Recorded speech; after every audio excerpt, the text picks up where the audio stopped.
Ya, halo teman-teman. Jadi kenalin, nama gue Novan, dan di sini gue akan ngasih sharing sedikit insight gimana cara kalian mencari bootcamp yang menurut gue kalian harus mencari versi kalian sendiri, teman-teman. Karena menurut pengalaman gue ya, misalnya nih ada yang tanya di live kan, Kak, kalau misalnya mau bootcamp itu ikut bootcamp di mana ya, rekomendasi yang terbaik. Nah, misal nih gue kasih rekomendasi, terus menurut kalian nggak cocok, terus yang disalahin gue gitu. Udah gue nggak dibayar sama bootcampnya, terus gue juga disalahin sama kalian kan. Mending gue akan kasih share tips gimana cari bootcamp yang cocok dengan kalian gitu. Nah, yang pertama gue selalu saranin buat selalu cek kurikulumnya gitu. Jadi kurikulumnya itu gimana, sedalam apa aja yang kalian pelajari, itu harus dicek. Kalau misalnya nggak ada kurikulumnya, waduh, itu sangat mencurigakan ya teman-teman ya. Gue sering banget ketemu bootcamp atau kayak apapun itu ya, nggak ada bootcamp atau kayak e-course gitu yang nggak ada kurikulumnya gitu. Jadi gua pun pas buat ini Discord dan juga bindakarir.com ini, gua mau nyiapin kurikulum yang teman-teman dapetin apa aja gitu, supaya teman-teman tuh bisa tahu apa aja yang dipelajarin, sedetail apa gitu.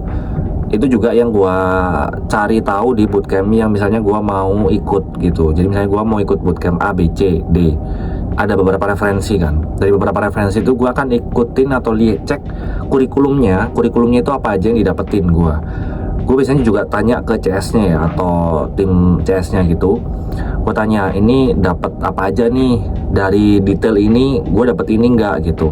Karena beberapa hal itu kadang gue cari dan gue nggak dapet di bootcamp tersebut. Nah, gue takutnya udah bayar terus udah ngikutin tiap malam, ternyata nggak dapet apa yang gue cari gitu. Akhirnya ya udah, gue harus cek dulu tuh, riset dulu kurikulumnya sedalam apa. Itu saran gue, tolong dicek sedetail mungkin ya teman-teman ya. Jadi sampai yang didapetin tuh apa, itu harus teman-teman cek semuanya harus dicek. Itu yang pertama. Yang kedua adalah alumni teman-teman. Jadi cek lagi alumninya itu udah jadi apa tuh setelah ikut bootcamp itu. Apakah udah jadi dapat tempat posisi yang oke di perusahaan, atau dapat posisi yang oke di luar negeri gitu. Dan berapa banyak, apakah cukup banyak, apakah mereka intens terus tuh, apakah cuma sekali terus setelahnya itu nggak ada alumni lagi yang baru gitu. Teman-teman bisa cek alumninya ya. Terus yang ketiga itu adalah pengajar. Nah, pengajar ini menurut gua sangat tricky ya teman-teman ya, karena gini, kalau pengajar ini menurut gua sendiri, gua akan ngelihat yang punya experience yang oke. Bukan cuman dia perusahaannya misalnya di startup A, startup B, warna A, warna B, warna C gitu kan. Jangan ngelihat itunya aja, tapi pengalamannya. Apakah pengalamannya itu mereka punya pengalaman yang dalam tentang materi yang mereka keluarin gitu. Nah, biasanya gua tuh ngelihat dulu nih, oh mereka pernah ngajar yang gratis nih di YouTube atau di apa, di Google, di Instagram, di Twitter gitu. Nah, gua cek tuh, oh ternyata dia ngasih materinya oke juga gitu, gampang banget untuk menerima materinya.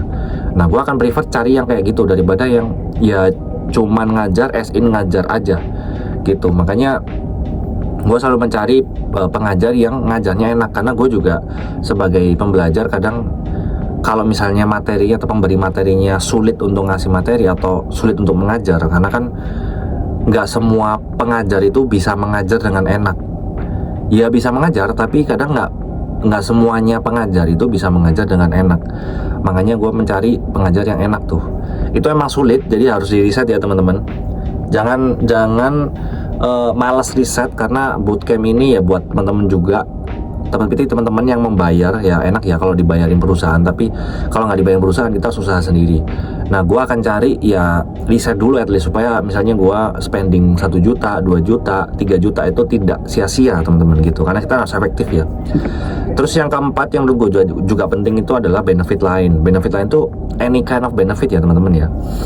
Yang gue suka itu adalah komunitas. Jadi komunitasnya itu dicek lagi, apakah komunitasnya itu anak-anaknya juga bisa apa ya, dipertimbangkan gitu. Misalnya dari perbankan apa, dari startup apa, dari retail apa gitu. Nah, karena kan banyak banget tuh point of view-nya. Jadi kita bisa dapetin teman-teman itu. Menurut gue komunitas atau relasi itu menurut gue lebih mahal sih daripada gue bayar 1 juta 2 juta ya. Relasi ini, kalau gue bisa dapetin relasi itu menurut gue jauh lebih mahal, karena itu sulit untuk didapetin kalau menurut gue sendiri ya. Makanya komunitas itu penting. Terus misalnya benefit lain tuh ya, ini contoh aja ya, nggak selalu ada. Contohnya kayak mungkin ada live interview gitu, interview kerja gitu, live interview kerja, latihan, practice interview kerja gitu. Itu juga menurut gua benefit yang bisa dipertimbangkan buat teman-teman gitu. Karena kan ikut bootcamp kan at the end juga akan interview juga. Terus juga segala macamnya, persiapan rekrutmen itu juga disiapin, CV dan lain-lain itu juga disiapin semua. Nah itu kalau itu ada juga menurut gue bisa jadi poin plus juga. Jadi teman-teman bisa pertimbangkan itu benefit yang keempat tadi, benefit lain ya, entah itu komunitas, entah itu live interview dan lain-lain. Jadi harapannya setelah nonton video ini teman-teman bisa mencari bootcamp yang sesuai dengan yang dibutuhin teman-teman gitu, karena mungkin yang cocok sama gua belum tentu cocok sama teman-teman. Jadi harapannya setelah ini teman-teman bisa mencari yang sesuai dengan teman-teman gitu. Oke, semoga membantu. See you next video, bye bye.